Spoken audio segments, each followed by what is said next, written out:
नमस्कार। Offbeat one में आपका स्वागत है। मैं संजय उपाध्याय। मैं बता दूं, आपको चुनावी हलचलों की जानकारी तो आपको होगी ही। इस बीच सबसे बड़ी बात यह है कि न तो महागठबंधन ने अपनी सीटों को फाइनल किया है और न ही एनडीए ने। और इसी ऊहापोह में अभी तक सीटों की घोषणा नहीं हुई है। वैसे भारतीय जनता पार्टी ने आज 48 उम्मीदवारों की एक सूची जारी करके कह दिया है कि आप अपने क्षेत्र में जाएं प्रत्याशियों को और वो आप नामांकन वहाँ से भरें। नामांकन की प्रक्रिया भी जारी है। लेकिन बड़ा दिलचस्प यह है कि जब प्रधानमंत्री नरेंद्र मोदी की अध्यक्षता में दिल्ली की हाई लेवल कमेटी की बैठक हो रही थी एनडीए की, उस समय नीतीश कुमार जी ने हाँ कर दिया। उपेंद्र कुशवाहा ने भी हामी भर दी। चिराग पासवान तो बाजीगर निकले ही, और फिर मांझी ने भी। लेकिन वो बिहार जैसे ही आए हैं, पता नहीं उनका कहाँ से ज्ञान खुला, और ज्ञान खुलने के बाद उन लोगों ने चक्षु ज्ञान के द्वारा आपस में ही भिड़ गए हैं और वो बड़ा शायराना अंदाज में एक एक दूसरे पर वो व्यंग्यवाण कर रहे हैं। और इसी व्यंग्यवाण का नतीजा यह है कि राष्ट्रीय जनता दल ने अपनी एक खिड़की खोल दी है, यह देखने के लिए कि कहीं अगर अपनी जिद पर अड़कर नीतीश कुमार ने एनडीए का दामन छोड़ा तो उनको वो साहस स्वीकार कर लेंगे। पहले भी किए थे, तो इस पर गहरी नज़र है। मैं आपको बता दूं कि अभी तक महागठबंधन की सीटें भी उसी तरह से फंसी हुई है जिस तरह से राजद की, कांग्रेस की, और मेरा मतलब महागठबंधन की। तो महागठबंधन की हालत ये है कि कल हाई लेवल मीटिंग हुई मल्लिकार्जुन खड़गे के आवास पर दिल्ली में। उसमें बिहार के कई सीनियर लीडर्स भी शामिल हुए। शकील अहमद, राजेश राम, अखिलेश प्रसाद सिंह और राहुल गांधी भी वहाँ थे। कल तेजस्वी प्रसाद यादव भी दिल्ली थे, लेकिन तेजस्वी प्रसाद यादव राहुल गांधी से मिले नहीं और बिना मिले वो यहाँ चले आए। मेरा मतलब पटना आ गए। दिलचस्प यह है जानना कि जिस विमान से वो आए हैं उसी विमान से वो मुकेश सहनी वीआईपी के आए, लेकिन उन दोनों में वार्ता नहीं हुई। बड़ी इंटरेस्टिंग है ये जानना। तो क्या ये दरार आ गई है महागठबंधन में? दरार तो दिख रही है, स्पष्ट दरार दिख रही है, और उधर एनडीए में भी स्पष्ट दरार दिख रही है। अब सवाल उठता है कि जब लोकसभा चुनाव और उसके परिणाम को आधार बनाया गया तो 6 सीट, माने एक लोकसभा क्षेत्र में अगर उसका आधार बनाया गया तो उस आधार को बनाने वाला फार्मूला किसका था? किसने बनाया वो फार्मूला?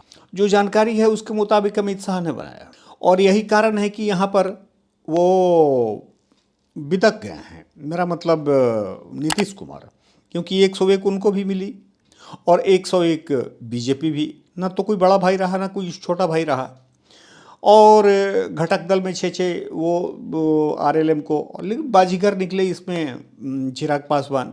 19% यहाँ पर दलित वोट है, जिसमें कि करीब 5-6% वोट वो ले लेते हैं। लाजमी है, उस पर उनकी नज़र है। मेरा मतलब कि एनडीए की नज़र है।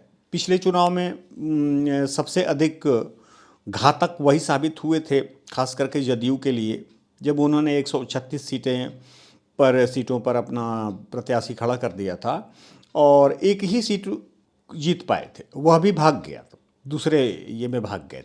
लेकिन क्षति तो पहुंचा दी नीतीश कुमार जी को। अब नीतीश कुमार जी को ये लगता है कि इनकी 100 नहीं, मेरा मतलब 13 एमपीज इनके वहाँ एनडीए के, मेरा मतलब कि सरकार में हैं, और चंद्रबाबू नायडू के भी हैं। तो वहाँ की सरकार के ये माने ये कहा जाता है, ये एक्सपर्ट भी कहते हैं, पॉलिटिकल एक्सपर्ट, कि वो 2 पिलर पर वो सरकार टिकी हुई है। तो हो सकता है कि कहीं ये ईगो की बात हो, क्योंकि अब तक यहाँ पर बिहार में एनडीए में ये बड़े भाई की भूमिका में रहे हैं नीतीश कुमार।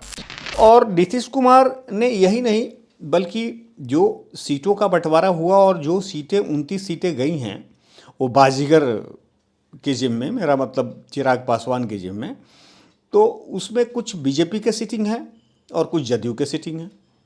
वहाँ मामला फंस रहा है, वो जीत है वहाँ सीटों को लेकर।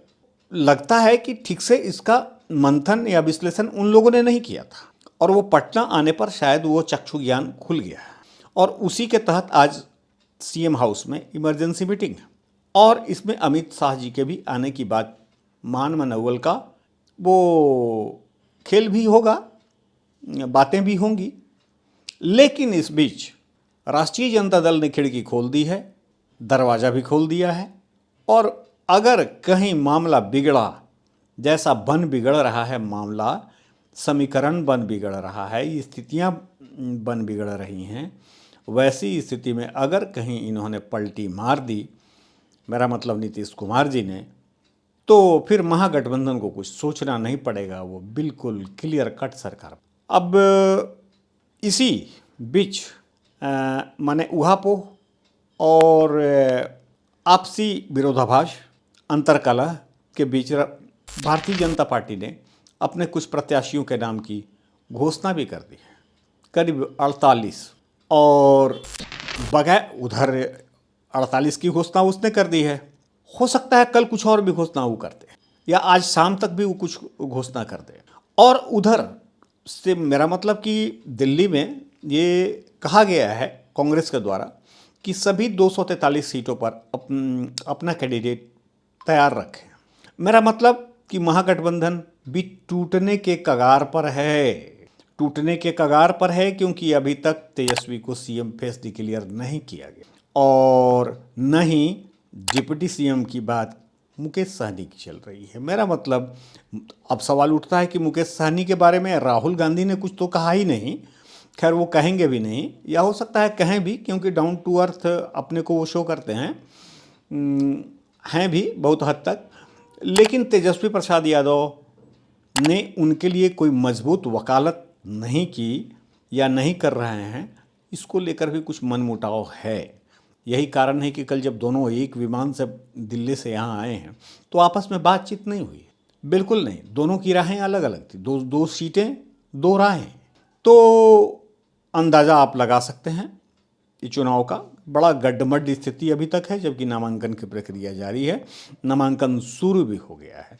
यही नहीं बल्कि उधर जदयू ने कह दिया बगैर सहमति लिए, मेरा मतलब उनसे एनडीए से रत्नेश सदा को के लिए, मैंने सोनबरसा सीट के लिए, और शायद इसका एक बहुत बड़ा असर पड़ा है वो पूर्वी बिहार पर। अब पूर्वी बिहार पर असर पड़ा है तो अजय मंडल जो भागलपुर के, उनके इस्तीफा देने की बात शुरू हो गई है कि शायद उन्होंने इस्तीफा दे दिया। तो अब देखिए स्थितियां बड़ी प्रतिकूल हैं, कौन किधर जा रहे हैं।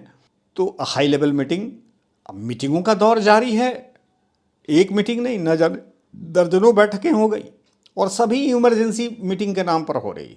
इमरजेंसी मीटिंग कहीं ऐसा नहीं कि इमरजेंसी का मीनिंग ही लोग भूल, ये पॉलिटिकल पार्टी लोग, या डिक्शनरी में उसको बदलना पड़ जाए कि आखिर कब निष्कर्ष कब निकलेगा, इमरजेंसी का मतलब क्या होता, कितनी इमरजेंसी। एनीवे, इसी इमरजेंसी वर्ड के साथ मैं आपसे अनुमति लेता हूँ। अगर ये विश्लेषण आपको अच्छा लगे, खबर अच्छी लगे तो आप बटन दबाएं, शेयर करें, सब्सक्राइब करें। मैं पुनः मिलूँगा और अपडेट आपको कराता रहूँगा। धन्यवाद।